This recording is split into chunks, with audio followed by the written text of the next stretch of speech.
Hello, you're on the river, the 250 River with Dr. Dan, episode 2, where we are going to explore what we do every week from this point forward until the middle of 2026, the 250th anniversary of this particular day, as we head toward the Declaration of Independence and its 250th anniversary on July 4th, 2026. It's September 12th as a day. It's September 12th as the ending of a week, and I'd like to tell you a few stories based on those two facts from 250 years ago. Today's episode, as I said, episode 2, is sponsored by Robert Hare and Company, located on Water Street in downtown Philadelphia. They have a brand new batch that will be coming out in the next few days, a brand new batch of American Porter beer. It's Robert Hare and Company, the beer for Americans, the Porter.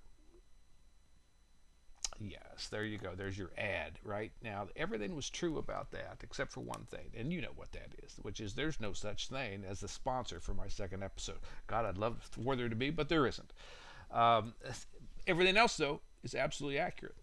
There is a Robert Hare and Company. They do have a brand new American Porter beer that's going to be rolling out in a couple of weeks.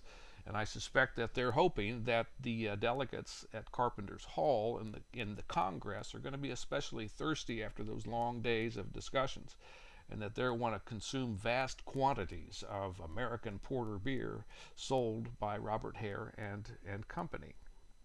So interesting. I think I'm having a little fun with it. I think what I'll do is maybe kick off every week with a real fake advertiser drawn from that particular day.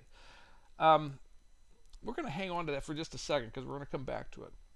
Let me tell you something that's true, totally true. That was 99% true. This is 100%. There's an earthquake. You can go on the website, historicalsolutions.com. You can look at my entry for today, September 12th, in Americanism Redux. You can see where the earthquake is. But the point I wanted to share with you, there is an earthquake in truth, in actuality, 250 years ago. And that my discovery of that earthquake as part of this week's story got me to thinking about the metaphor of an earthquake that's going on in the American colonies 250 years ago today. Also got me wondering if you would describe our current situation in 2024 as a potential earthquake, politically or socially or whatever else. That's another day for another conversation and probably another keg of American Porter beer, but the idea of an earthquake led me to the idea of an epicenter. Where is the epicenter for the earthquake that's happening 250 years ago today? Some people would tell you that the epicenter is in Philadelphia at Carpenter's Hall, where the delegates have convened week one. Week one, it sounds like the NFL, doesn't it? I've got my football here. I love the game. I played the game, watch it all of the time. It's a great time of year. But it's week one also at the Congress in Carpenter's Hall. Now, remember, they've come together for the past week, and they don't know when they're leaving yet, but they've come together to discuss some general plan of action to respond to the coercive acts that Parliament has slammed onto the town of Boston, the colony of Massachusetts, and increasingly in the minds of the colonists, kind of everyone up and down the Atlantic seaboard. What do we do? What's our plan of action? What's our recourse to what's been done? That's why the delegates are there. That's why week one has concluded. Now, they've been doing things that everybody does when there's strangers meeting together to undertake an important task, an important challenge. Number one, you start making and forming and concluding, honestly, first impressions. Sometimes they're accurate, sometimes they're wildly inaccurate, sometimes they bounce back and forth and in between. That's what they're doing in week one. They're forming and making impressions of each other. The other thing that they're doing in week one is they're relying on a few of the existing relationships that they may have with one or two or three other people in the room with them. So you have impressions on one hand and a handful of relationships on the other, and that's how they're trying to move forward towards some outcome that will address the coercive acts. You could make a case that's the epicenter of the earthquake 250 years ago today. Respectfully, I think the case is half right. It's a tremor. It's not the epicenter. The epicenter is northeast of there. The epicenter is in Boston. The epicenter is in Suffolk County, where Boston is located, and specifically in two homes where a group of guys have stuffed themselves into over the past few days leading up to September 12th, 1774, and they've hacked at and produced a thing called the Suffolk Resolves.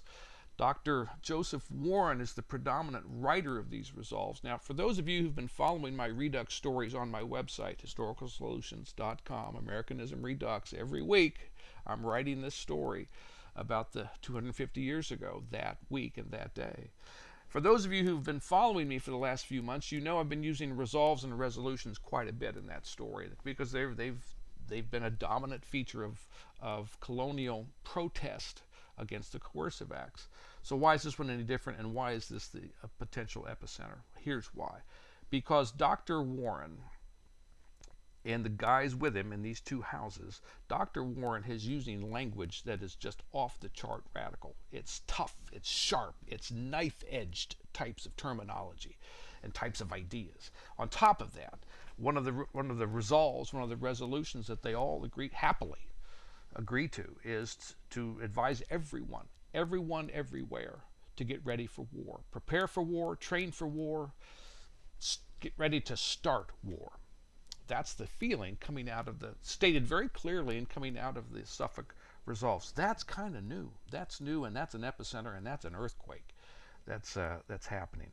Just so you know, there's a guy who's going to get on a horse whose name rhymes with severe. There's a guy who's going to get on a horse who's going to carry those resolves, the printed copy of resolves, and it's got the name Continental Congress written on it. He's going to ride that thing down to Carpenter's Hall and dump it on their desk. They have no idea it exists. So as they're waiting for American porter beer to be rolling off the docks or rolling out of the brewery, they have no idea that hour by hour, day by day, Paul Revere is getting closer and closer with an earthquake that no one in there had any part of or any hand in shaping. It's all coming out of the Suffolk County colony of Massachusetts. So I think that's kind of the epicenter, to be perfectly honest about it. So, it occurs to me as I wrap up and get out of your way, and thanks for hanging out. And again, I invite you to go onto the website to take a look at today's entry for September 12th under Americanism Redux. I think you'll enjoy it. I compare myself to a three-legged dog. Somebody else has the same comparison. You might get a kick out of that. So with the tip of the cup here to Mr. Richard McGrath 250 years ago, from one three-legged dog to another. I do want to make one last point. Earthquake. An earthquake can happen on an individual level. Give you an example. A tragic medical diagnosis. Some kind of accident, car accident, whatever the case may be. That's on an individual level, family level too. Earthquake can happen on a community or collective or national level as well. We've seen one, haven't we? We've seen an earthquake. It was called a pandemic a few years back. So it depends on the scale, and it depends on, I suppose, on the spread of the thing. But earthquake is something that I think is a good metaphor for us to use, and specifically, where is the epicenter?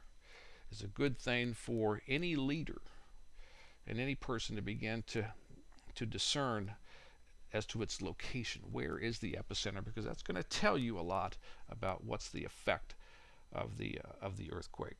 So again, I really appreciate you hanging out with me today. I invite you to go on the website to see the full story, read the full story. So thank you for your viewing. Thank you for your watching, and I hope you have a great week. And I'm Dr. Dan on the 250 River.